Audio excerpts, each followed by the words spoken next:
After 66 days, a massive genetic breakthrough has emerged that might finally solve the Nancy Guthrie mystery.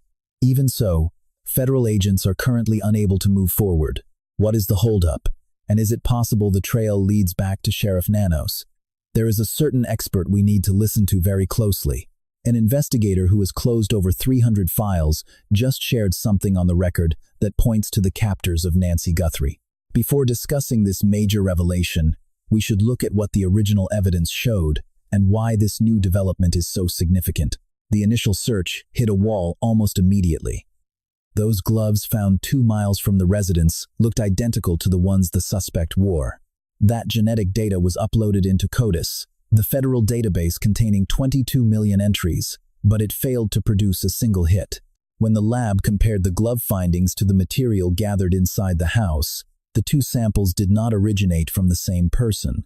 That tip, sparking all the media frenzy, ended up leading to a local server working nearby who had absolutely nothing to do with the crime. What really mattered for the detectives was a formal update provided by the Pima County Sheriff's Office around that same period.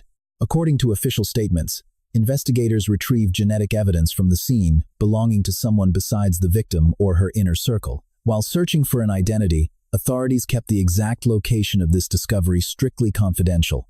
Officials declined to specify the sample type. They only verified it was sent off for testing, though the results failed to produce any hits within the federal database. A week passed before the sheriff announced they were pivoting toward family tree forensics. This specific method works regardless of whether a suspect has been booked before. Success hinges entirely on a blood relative having shared their genetic code with a public registry. Right then, a massive update flipped the entire narrative upside down. During a televised segment, the lead investigator admitted the evidence found in the house was messy. It was a contaminated blend containing biological markers from several different individuals. Scientists faced major hurdles. A final report could take months or even a full year. The chief noted they must unmask each strand and cross their fingers. This essentially means the forensic experts have been running tests and hitting the same brick wall over and over again. The digital programs they have right now are not capable of accurately sorting through this specific blend of different individuals. Each test remains way too blurry for practical application. Uploading a flawed profile might spark a wild goose chase, effectively derailing the detectives and wasting precious time. The experts are not failing. They are being careful. They refuse to provide a result that would not hold up under legal scrutiny.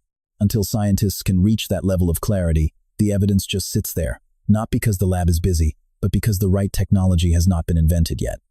Mixed DNA does not have to be a dead end. Forensic experts deal with blended samples on a daily basis. When a single person's genetic profile is much stronger than the others, or if you only have a few people and their markers are easy to tell apart, the job is tough but possible. In those moments, a mixture is just an extra hurdle, not a total wall. But what Nanos described, a 1-year-long timeline and a struggling lab, suggested they were facing something much more intense than a normal mixed sample. Forensic specialists use the term complex mixture when several people leave behind about the same amount of genetic material. No one profile stands out. Every single piece of data is buried under all the others. It is much harder to isolate a specific person when there are many contributors in equal amounts, especially with touch DNA, which is the tiny bit of residue left when a person handles an object without bleeding. The amount of genetic data is already microscopic from the start. Trying to separate a complex blend of trace-level evidence from a group of strangers is one of the toughest tasks in the entire forensic field. Currently, no laboratory on the planet has the technology needed to solve the specific type of profile this missing persons case requires. This brings us to the actual heart of the crisis. There are 2 completely different ways to look at DNA in a criminal hunt. The gap between these 2 methods is exactly why this evidence has been sitting for over 2 months. The first is STR testing. This stands for short tandem repeat. It is the foundation of federal databases and has been the industry standard since the 90s. Standard genetic testing tracks how often tiny segments of code loop at certain spots in your body's blueprint. These recurring patterns vary uniquely between individuals and pass down through families. The technology is fully established. Experts use specialized math programs to pull apart these standard types of mixtures all the time. programs designed to calculate every potential mix of people within a piece of evidence have undergone 30 years of rigorous legal scrutiny and technical polishing. Judges approve this method despite constant pushback from lawyers. Experts have repeatedly defended the process with hard data. When dealing with standard DNA blends, separating individual contributors is a hurdle long since cleared. Another approach involves single nucleotide polymorphism analysis, commonly called SNP testing. This method powers modern family tree sleuthing and functions using a completely unique framework and magnitude. These profiles do not look for simple repeats at a handful of fixed locations on the human genetic code. This tech scans hundreds of thousands of pinpoint locations across our entire biological map to find tiny distinct changes. Each of these specific marks serves as a vital piece of information. Collected together, these massive datasets chart your family history, linking you to kin across time by identifying common traits you both received from ancestors. Sending a spit kit to companies like 23andMe to see your heritage or find long-lost relatives relies entirely on this specific type of high-resolution genomic mapping. Investigators take these deep data files and plug them into public archives to hunt for criminals by following a trail of relatives back to the source. This advanced screening hit the big time in 2018, 8 years back, when the Golden State Killer was finally caught after dodging police for 40 years. They did not catch him through an old criminal record file. Instead, the break came when someone far down his family line posted their own results to a public site. Experts spotted a link between that person and evidence from the lab, then spent months digging through 40 years of family history until they narrowed it down to one man. Going from a digital file to a pair of handcuffs took just a few weeks rather than a lifetime. Everyone noticed how fast it worked. This case needs that same momentum. However, 8 years of progress have not cracked a major mystery, untangling a messy blend of multiple people's genetic markers. This obstacle is far more complicated than earlier versions of testing. A standard STR profile looks at 20 spots. An SNP profile is dealing with an absolute mountain of data points across the genome. An SNP profile scans hundreds of thousands of distinct genetic markers across the entire human genome. When a sample blends the genetic traces of various people at similar concentrations, the math required to pull one person's specific genetic blueprint from all that background noise becomes far more difficult than traditional testing. Potential outcomes multiply exponentially. There is a genuine danger of creating an inaccurate profile that would fail in a courtroom or point to the wrong suspect. A proven digital workflow for reliable SNP separation that police labs and judges would trust has not been finalized yet. Experts in forensic data are currently developing these tools. The project is ongoing. This explains why 66 days have passed without any DNA breakthroughs. It is not a matter of paperwork, staffing shortages, or jurisdictional bickering. The specific technology needed to process this particular evidence does not exist as a finished product anywhere. The most straightforward public breakdown of this delay came from the head genealogist at Parabon Nanolabs, a Virginia facility famous for cracking over 300 cold cases. She has pioneered this entire industry from the very start, handling investigations long before most detectives even realized this tech existed. She crafted the protocols now used everywhere and cracked files that old-school labs deemed hopeless. Her take on these genetic developments is far from mere speculation. She's actually detailing the evolution of a technical field that she personally helped bring to life. Once that external genetic proof arrived in February, she wasted no time speaking out. During an appearance on Brian Entin's News Nation show, she admitted she was anticipating that exact breakthrough, praying for outside genetic material to turn up on the grounds. We are talking about genetic markers totally unrelated to Nancy or her social circle, as she believes that isolating and testing such evidence is the ultimate key to closing this mystery. Well, I truly believe if they have secured an unidentified profile their material that doesn't match a soul on record, then that is likely the smoking gun.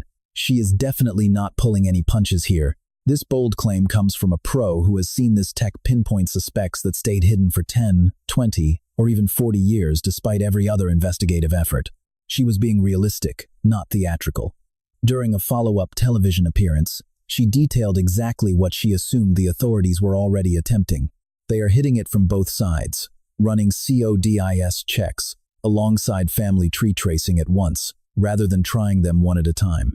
She felt that shipping the samples to DNA Labs International was a perfectly sound move. Her logic was spot on. That specific lab is equipped to create an SNP profile, whereas she pointed out the FBI lacks that particular internal setup. In her view, choosing that lab was the right call because they can generate the specific genetic data required for investigative genealogy. The Bureau simply cannot do it themselves.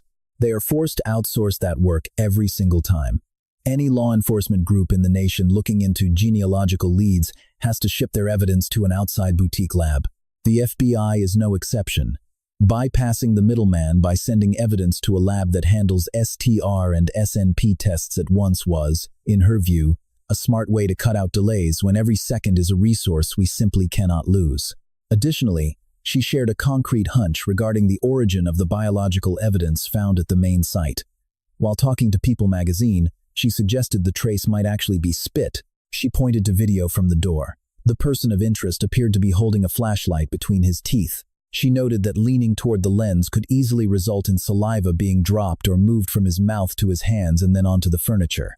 While spit is a great source of genetic info, it suggests a very difficult mixture to untangle.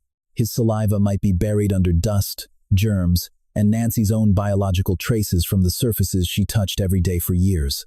That specific combination of an unknown person's saliva with a resident's DNA in a lived-in space creates the exact kind of mess that is hard to solve. Back in February, she felt very positive. The evidence was there, a path forward existed, and the technology had already proven successful many times. Later on, she provided some vital context about how her perspective on the situation began to shift. She mentioned that upon first hearing the New York house data contained a blended sample, she felt no immediate alarm. Genetic mixtures can occasionally turn out to be a benefit. Findings like these suggest the biological traces truly stem from a real on-site encounter, instead of random environmental debris or minor accidental touching. A sample containing multiple unidentified sources can, in particular circumstances, increase the certainty that at least one of those individuals is the person the police are searching for. Despite her first impression, the lack of results over several months implied a much more tangled puzzle than previously thought, a fact the calendar proved. If a top-tier facility like DNA Labs International fails to generate a usable biological map after so long, the contamination level is clearly beyond standard difficulty. It is a unique challenge. In this field, such complexity means the software needed to fix it simply has not been invented yet. By March, the situation changed because there were still no answers after a year-long wait. She then offered her most detailed analysis of the probe so far. During her appearance with Natasha Zuvs on the Truth of the Matter show, she delivered the most detailed explanation the public record has ever seen as to why this proof remains hidden. Zuvs asked pointedly if the one-year police timeline was actually feasible. Rather than trying to be reassuring, she spoke with total honesty regarding the concerning status of the current evidence.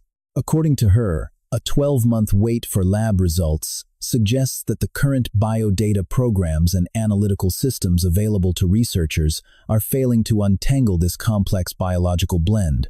Her takeaway was that they do not have the technical means to separate the profiles right now, and they are basically waiting for technology to catch up. These experts are not being slow. They are literally waiting for a scientific breakthrough to happen. She explained that this stance makes sense, noting it took 30 years for standard genetic profiling methods to become the reliable staples they are today. Zuvs pushed for clarity, asking if she meant the necessary tech simply hasn't been invented. That was her conclusion, specifically, that such resources aren't available to the Bureau or commercial genetic labs. Furthermore, she expressed a very blunt opinion regarding the likely mindset of the individual under suspicion. She said if she were him, knowing she had left her mark in that house and touched things inside, if she were him, she'd be terrified since forensic progress is bound to catch up eventually. The timing of that breakthrough is the real mystery, addressing the very point raised at the start. Choosing a commercial lab in Florida over the Bureau's internal crime units sparked massive controversy throughout the probe. It turned into one of the most debated aspects of the entire case. Ex-Puma County Sheriff Richard Carmona, who once held the title of Surgeon General, didn't hold back during his late March interview on Brian Anton's broadcast for News Nation.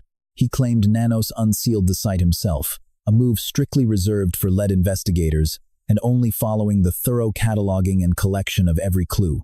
He argued such actions fall outside a sheriff's duties, questioning the move to a private facility when the FBI provides free forensic aid. That blow struck amidst heavy pushback from the establishment. Toward the end of March, the labor group representing Puma County's law enforcement officers collectively decided to cast a total vote of no confidence against Nanos. Local officials on the Board of Supervisors mandated his presence to testify under oath regarding how he steered this specific probe, while Nanos maintains he has zero regrets and trusts his crew. One particular complaint falls apart when compared to actual scientific limitations.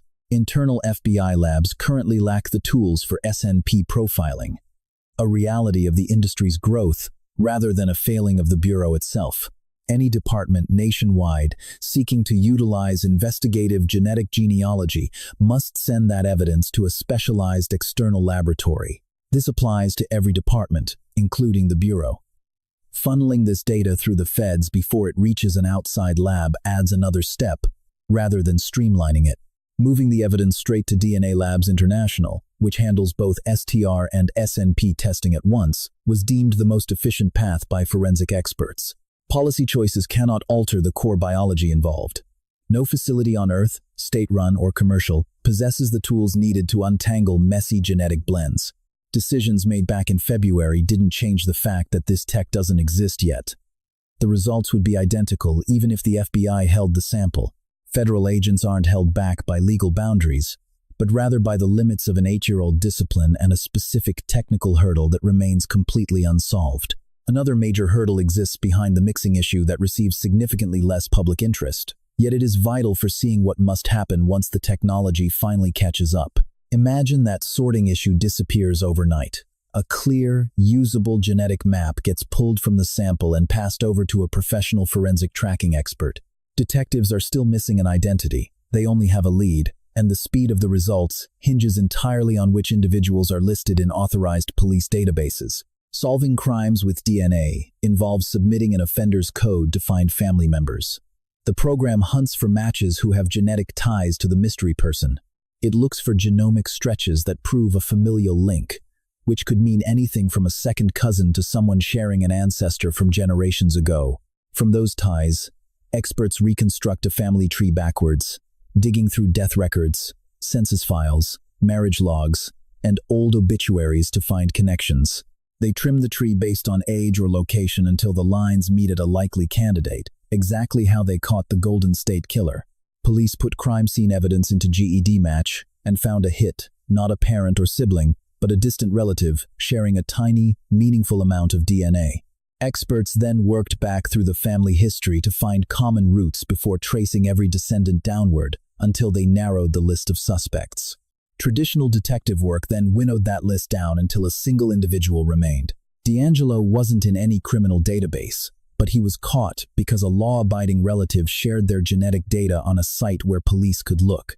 While this process has solved hundreds of mysteries, it only functions within the specific digital archives that investigators are permitted to access. The massive consumer genetic sites remain off-limits to the law, with Ancestry DNA guarding over 25 million individual profiles. Before its troubles, 23andMe held tens of millions, and MyHeritage has millions more, yet none are accessible to cops without explicit user permission. Private regulations forbid most access. Cops can only scour GE match or family tree DNA records. These specific sites require members to actively choose to help with police probes. While these sites house a mere sliver of global genetic info, that tiny portion caught the Golden State Killer. It mapped the lineage trailing Brian Koberger and cracked hundreds of frozen investigations.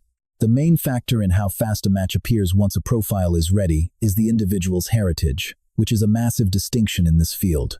This crucial element determines whether answers arrive within 60 minutes or several months. Everything hinges on this once the messy data sorting hurdle is finally cleared. Grasping this specific variable is essential for anyone trying to predict how the rest of this investigation will play out. Individuals boasting deep American heritage or Northern European backgrounds find matches easily. Families established here for many decades naturally have massive numbers of distant relatives already logged. Those families have more branches in the country, more relatives who have taken tests, and more people who have shared their data for police use. Such circumstances trigger rapid connections, swift tree building, and immediate naming. The expert on this case emphasized how easy this is for suspects with similar backgrounds. Once a solid profile is generated, identifying someone with that heritage can happen in a matter of minutes or just a few hours. However, if a perpetrator recently arrived from places like Latin America, the search stalls.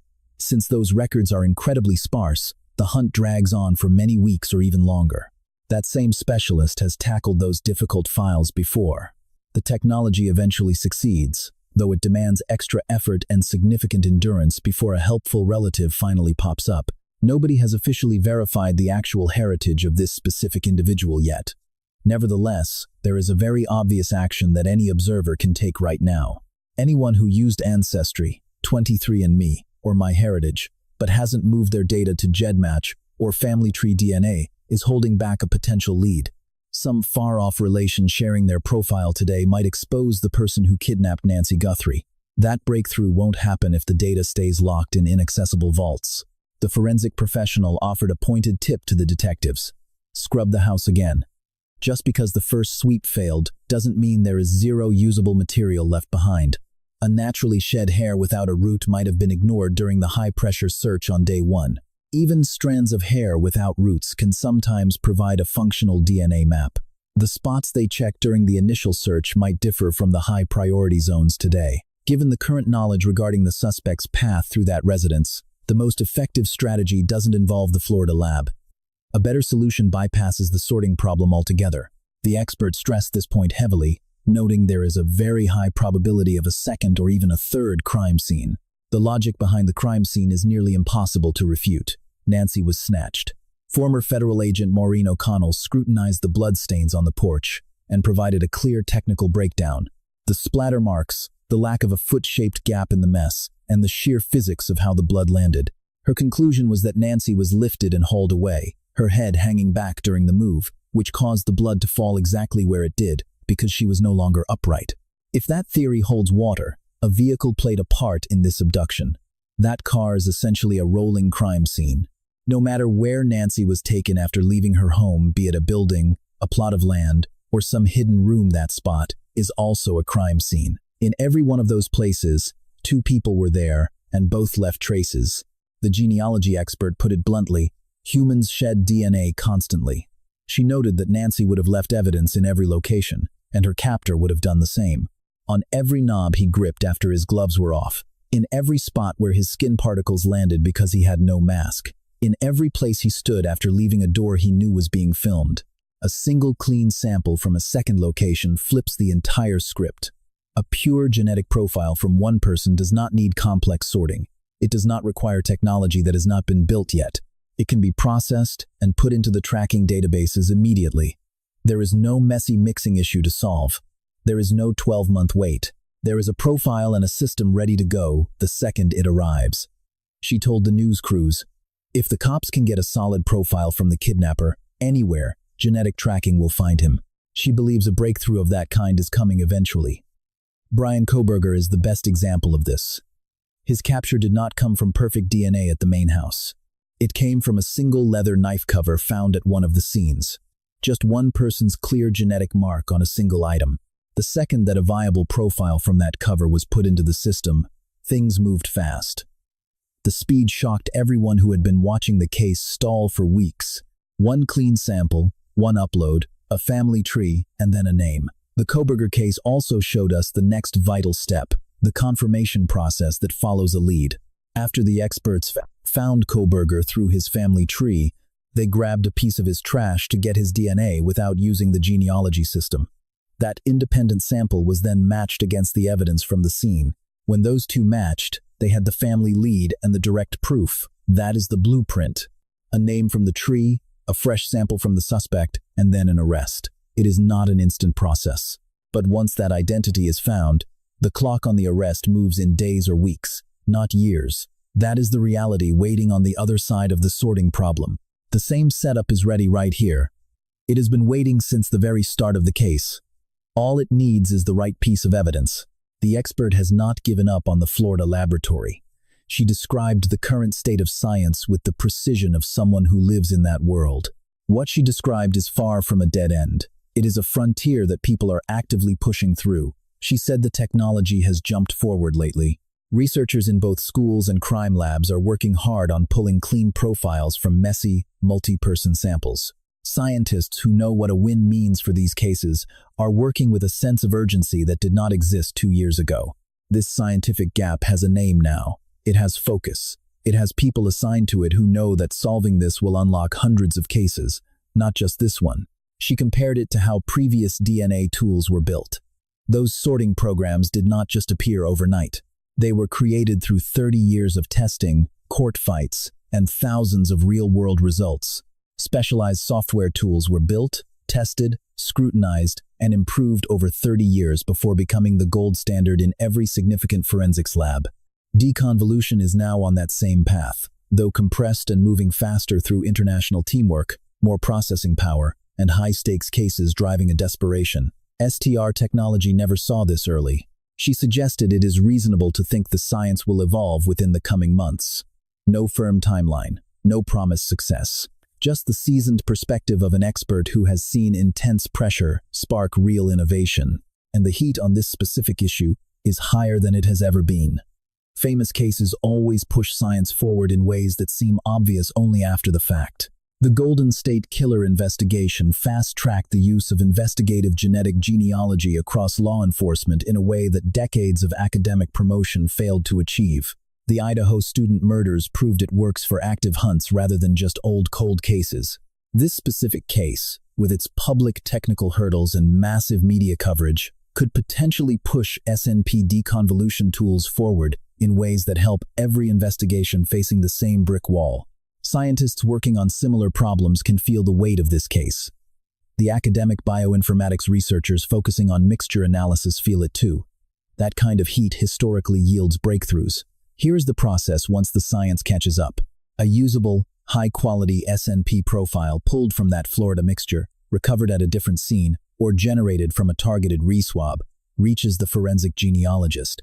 The data is uploaded to GED Match and Family Tree DNA. Searches begin across millions of voluntary profiles, hunting for shared DNA segments that prove a biological family tie. If any relative of the killer is in those systems a second, third, or even fifth cousin who joined years ago, a match pops up. That shared DNA percentage becomes the foundation of the investigation. From that point, the expert builds the tree backward. They look through public records, birth dates, and death certificates. They comb through census records, marriage licenses, and obituaries to trace the line from that DNA cousin back to the ancestor shared with the unknown donor. Then they map out every descendant from that common ancestor, identifying each branch of the family tree that could potentially be the source of the crime scene evidence. They filter by age. They filter by location. They filter by physical traits. They vet every candidate against known facts about the suspect's height, build, gait, gear, and the specific choices made that night. The list of suspects shrinks from hundreds down to a single name. Then investigators take that name and start the work of tailing, surveillance, and collecting a discarded item to compare its DNA against the profile found during the genealogy search. A direct comparison is made, and if it matches, an arrest follows. The genealogist has stated publicly that for someone with American roots and European heritage, the most common group in these databases, it is only a matter of time once a profile is ready. Tracing someone using genetic markers can take mere moments rather than weeks. This isn't just a lucky break. She has witnessed this play out countless times with cold cases. Matches frequently appear in the system before the researcher even finishes mapping the first few generations of a family tree. After 66 days of no news, the situation boils down to this. We have the genetic material. The technical framework is all set to go. Detectives are ready to move. The digital records are full. Every single part of the search protocol is prepared to launch, save for a solitary piece. A high-quality genetic blueprint from a stubborn specimen that hasn't been cracked because the necessary processing tools aren't available for field use yet.